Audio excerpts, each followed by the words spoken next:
नमस्कार, मैं ललित प्रजापति। और पश्चिम बंगाल की लड़ाई जो है, सियासी लड़ाई, पश्चिम बंगाल की सियासी लड़ाई, वो इस वक्त दिल्ली में लड़ी जा रही है और बहुत दिलचस्प है।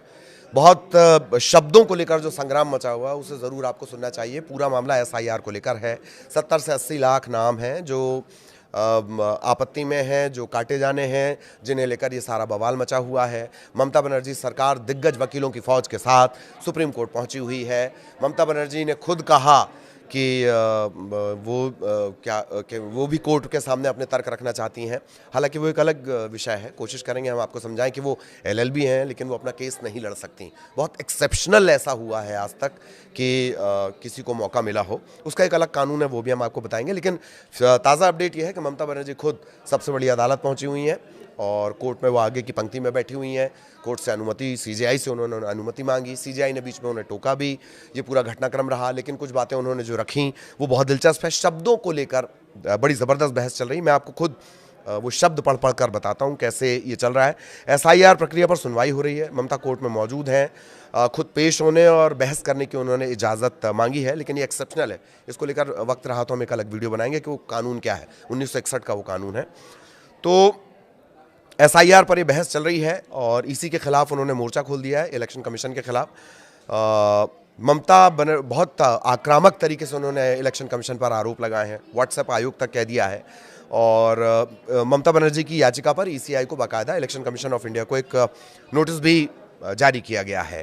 ममता बनर्जी ने चुनाव आयोग को व्हाट्सएप आयोग बताया है और ये कहा है कि बंगाल को जानबूझकर, पश्चिम बंगाल को जानबूझकर निशाना बनाया जा रहा है। एक और जो बड़ी दलील रखी गई है, जो तर्क रखा गया, बहुत दिलचस्प है। वो मैंने कहा ना, शब्दों को लेकर संग्राम मचा हुआ है। सीजेआई पूछते हैं कि सुप्रीम कोर्ट की बेंच के सामने टैगोर का उदाहरण ममता बनर्जी देती हैं। टैगोर का, रविन्द्रनाथ टैगोर का। स्पेलिंग से समझिए आप, शब्दों से समझिए।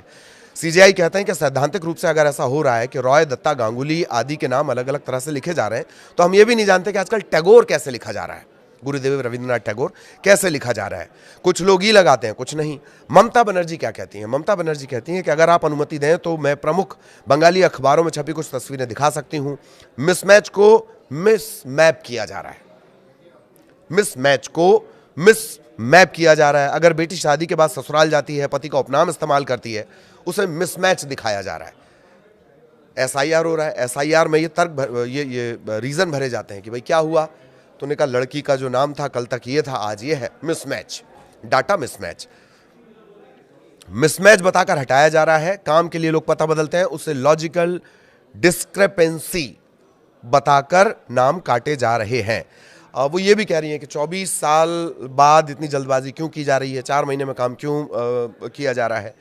और नामों के अंतर पर जो सीजेआई ने सवाल किया था, नामों में असंगति को लेकर सीजेआई ने पूछा है। उपनामों की स्पेलिंग अलग अलग दिखी है, जैसे दत्ता DATTA और DUTTA, SHARMA शर्मा और SARMA शर्मा। मैं कोशिश कर रहा हूं शब्दों से आपको समझाऊं।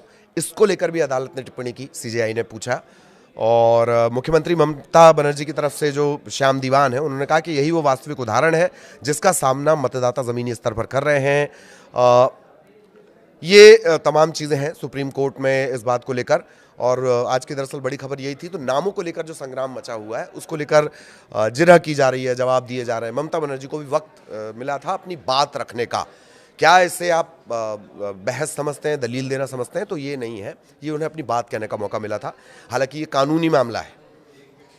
सुप्रीम कोर्ट में अंदर क्या हो रहा है, परमिशन मिल रही है, नहीं मिल रही है, ये तमाम चीज़ें अलग हैं। लेकिन ये मामला सुप्रीम कोर्ट पहुंचा हुआ और नामों को लेकर एक बहुत ज़बरदस्त बहस चल रही है। नमस्कार।